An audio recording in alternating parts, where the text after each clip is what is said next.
Hey friends, hope you are doing well and surviving the heat. It is noon. I just got back from delivering for the CSA and it is already 95 degrees. It's going to get even hotter today.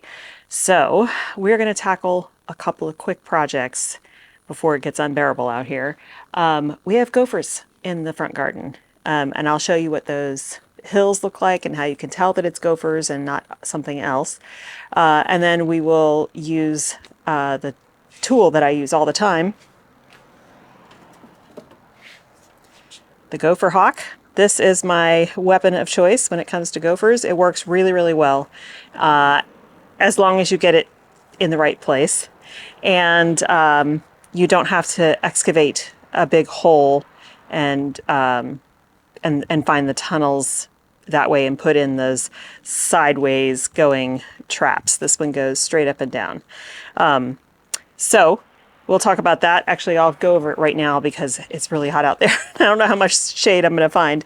So this is called the Gopher Hawk. You can see there's a yellow bar here. When this bar is showing, that means the trap has been sprung.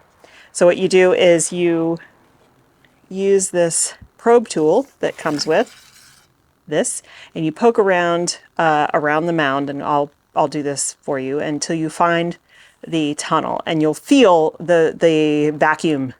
You'll feel the tunnel when you go through it.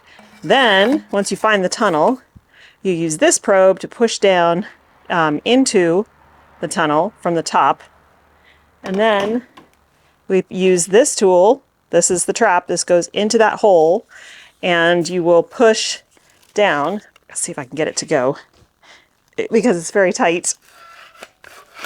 Okay.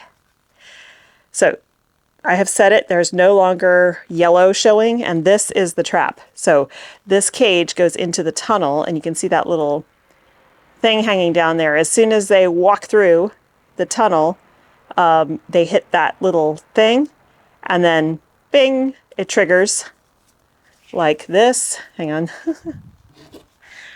Goes like this, and it catches them. And it's instant.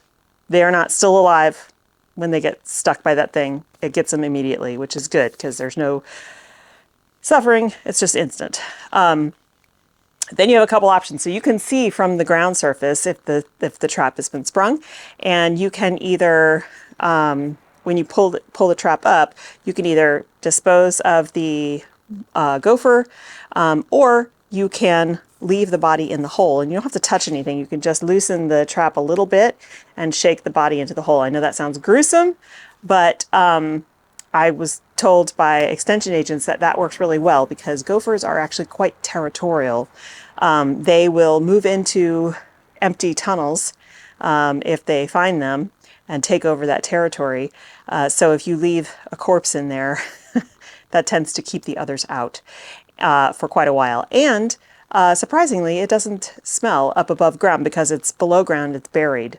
And so you might notice some flies in that area, but other than that, I have not had any problem with odors by leaving the corpses in the holes, and that means I don't have to dispose of them and do anything else with them or touch them. So that is my weapon of choice for gophers. The next thing we're going to do is we're going to harvest elderberries. I have a lot on the plant, and there's still more to come. They're not ripe yet. I have not decided if I'm going to make elderberry syrup or elderberry jam. Either way, you need to cook elderberries before you eat them. If you eat them fresh or raw, uncooked, they will make you quite ill, nausea, vomiting, all that kind of stuff.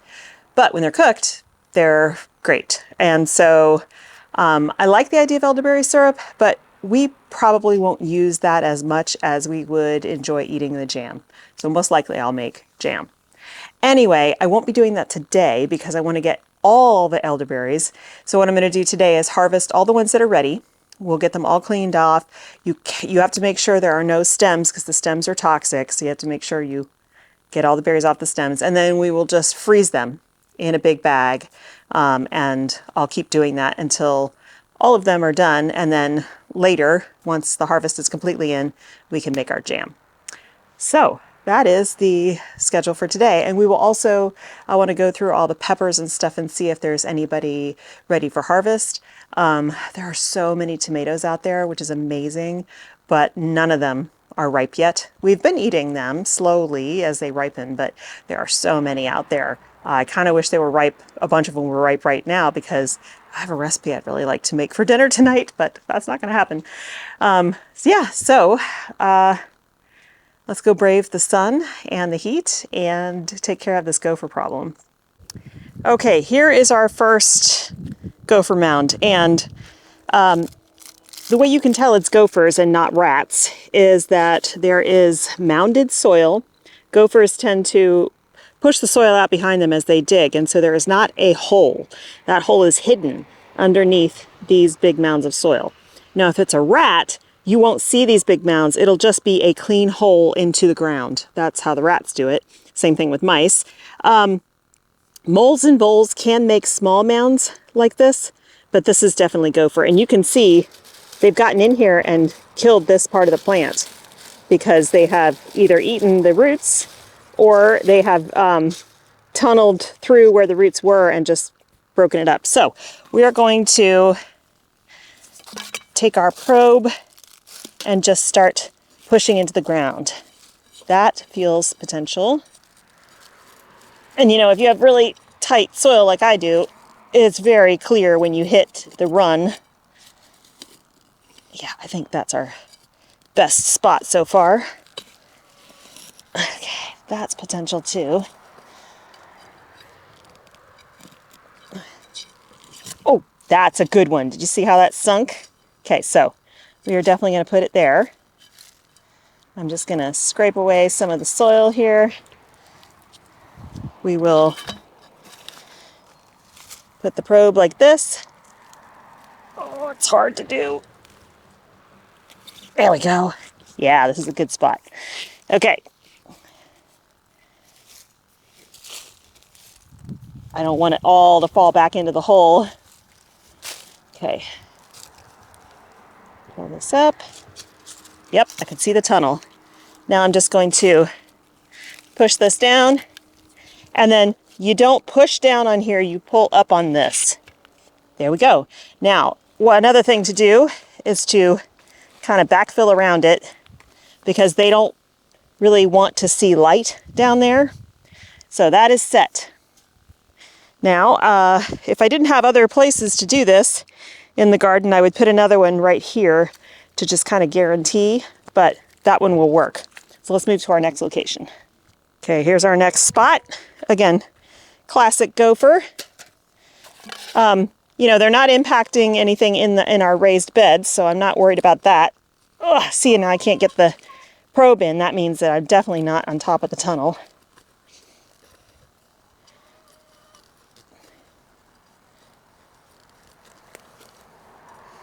Oh, there we go. Okay.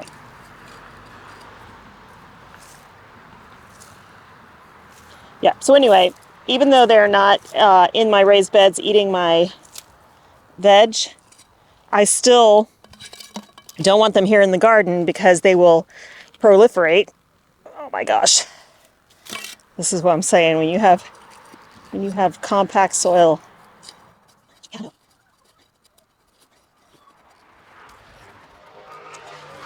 Oh, that's much easier. Okay.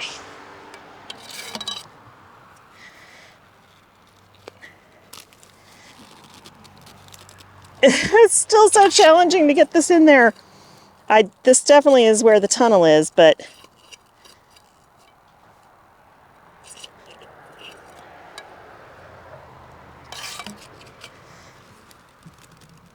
oh gosh, my soil is so hard.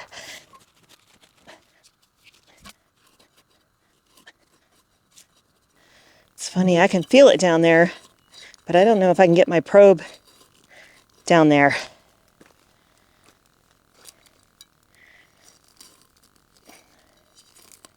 I might have to wait on this one. That's loose there. Okay, maybe we'll try that.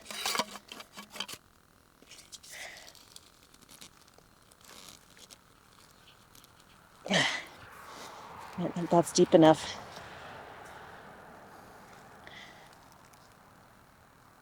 Yeah, it's not. Well, guys, I think I might have to, like I can feel it sort of when I go down. Oh, there we go. Problem is, I don't think I can get the probe in. Okay, I think we're gonna have to hold off on this because there's no way I can get this probe in the ground beyond the pinpoint there. And when you have compact soil, that's just how it works sometimes. At least you got to see one of them go in the ground successfully. These usually work within hours, sometimes overnight, but they're very effective. Okay, next is the elderberry. I need to go grab my basket, but you can see how many berries are on here, and they're super heavy, very ripe. So I want to go ahead and harvest every stem that's ripe. And up here, we've got berries that are not yet ripe. These are green. Those will come on later. We even have some still flowers coming up. So let me go grab my basket and let's get all of these harvested.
Well, that's a beautiful basket. This is actually a lot of elderberries. We still have plenty more on the tree. So we will not be using the green ones. So we'll be pulling those out because those are not ripe. Again, that would not taste good and they could give us tummy ache even once they're cooked. So we're going to stick with just the ripe ones, but this is a lot of berries to clean. We'll do that in a little while. Now let's check on our peppers.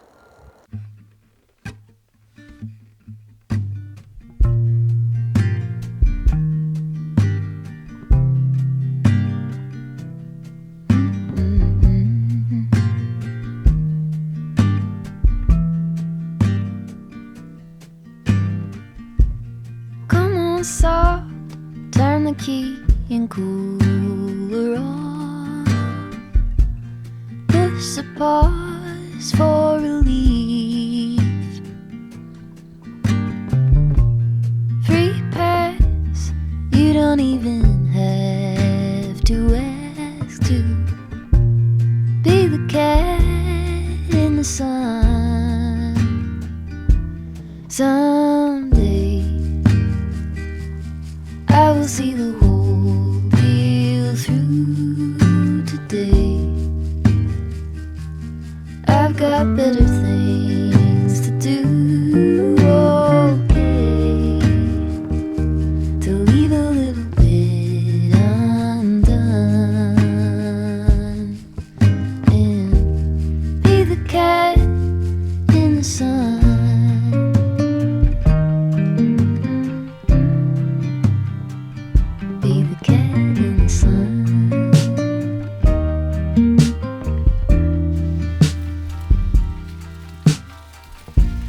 Set aside every empty spreadsheet line and loosen up on the grind.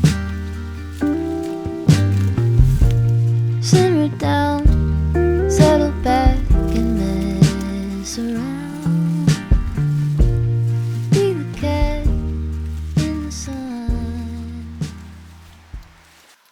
This is a forest here, but I'm going to try to get you in close so you can see that we do have grapes. Gosh, I can't barely get there. There's a big cluster down here, and there's one right here. Let's see if they survive. Last year I got them to about this point, and then they got eaten. These are red table grapes. And we've literally never been able to sample them. Like, this is a cluster right here, obviously been eaten. So let me go see if I can find one of my large bags, and we can bag them up so that maybe we can actually get these grapes and not the rodents. I need to find the largest bag I've got. Someday I will see the whole deal through. Today I've got better things to do. Okay, to lead a little bit undone. Be the cat in the sun.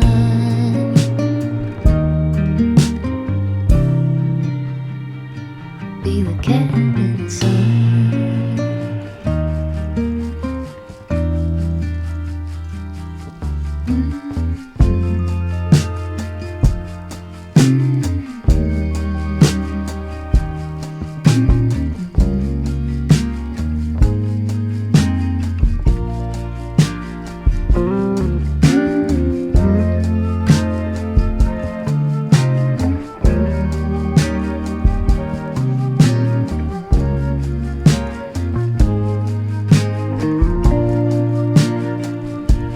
Stretch out, lean back, be the cat.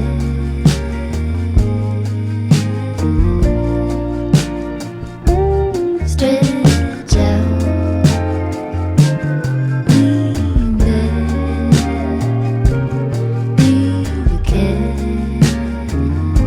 Okay, well, these aren't very big bags, but they'll do for now. So we've got this cluster here, we've got this cluster here, a few of them I didn't make in, and then we actually have two on the other side of the fence that I also bagged up.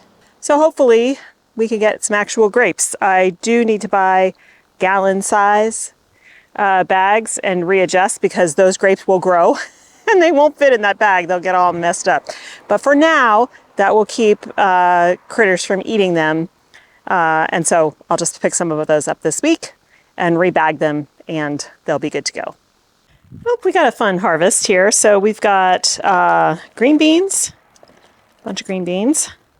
We've got some sun gold tomatoes, blackberries, green bell pepper, because I need that for a recipe, a little cucumber. And then these are, these are shishitos, and then these are Joe E. Parker New Mex green hatch chilies. And so I don't know what I'm going to do with those yet, but this is a nice collection of stuff from the garden. Okay, I need to have some lunch, and then we'll get those elderberries all cleaned up and in the freezer.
Wow, that's a lot of elderberries. That took a really long time. There's still a lot of blossom ends in here, which I'm not sure how I'm going to get out because I washed them and some came out. Like, still comes off on your hands when you move through here, but yeah, I'll have to sort that somehow. But basically, I'm going to dry them a little bit here. Then we will put them all in a bag and stick them in the freezer. And then we will do this with all the rest of them that are still out there, not ripe yet. Once we have everything, then we can make our jam. Okay, guys, I think that's going to do it for me today. So thanks so much for hanging out with me. It was really good to get this elderberry process started. And hopefully the gopher trap is placed in a good spot and we'll catch that little sucker. I am pleased with the rest of the harvest that we got. And yeah, I think the peppers are finally starting to go.